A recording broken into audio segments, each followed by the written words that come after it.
Барлықтарыңызға қайырлы күн. Бүгінгі видеода біз осындай варенье қосылған тертый пирог жасап үйренетін боламыз. Песочный тестодан жасалынады.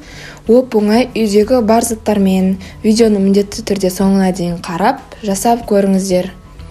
Толық рецепті описанияға қалдыратын боламын. Өте әдемі шығады.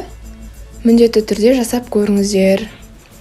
Ең бірінші ыдысымызға ұнды салып аламыз да, оның үстіне қантымызды саламыз. Сосын разрыхителді салып араластырамыз. Артынан сары майымызды саламыз. Сары май жұмсақ болу керек, және соны қолымызбен үгітіп, крошка жасаймыз.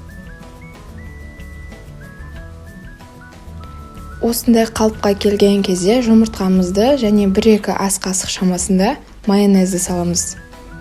Сосын араластырып, ары қарай қолымызбен қамырлейміз. Қамырымыз жұмсақ болып шығу керек. Кішкене бөлігін алып қалып, қалғанын осылай пергамент қағазына жаямыз. Барлық бөлігін бір келкі етіп жайыңыздар. Және үйлеріңіздегі үлкендеу тарелканы алып, үстінен қойып, шет-шетін кесіп шығамыз. Бұл бізге шет-шетіне өрнектерді жасауға керек болады. Ары қарай осылай өрнектерді жасаймыз. Кескеніңіздің екеуін бірінші қойып, сосын артынан ортасындағысын қойып, жасап кете бересіздер.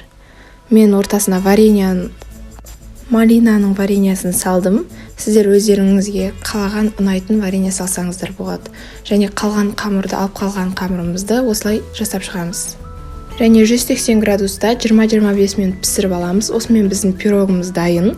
Міндетті түрде дайындап көріңіздер. Өте дәмді болып шығады. Шайға бірдеңе болмай қалған кезде жасасаңыздар, үйдегі бар заттармен дайындалады. Менің YouTube каналыма тіркеліп, осы видеоға лайк басып кетіңіздер.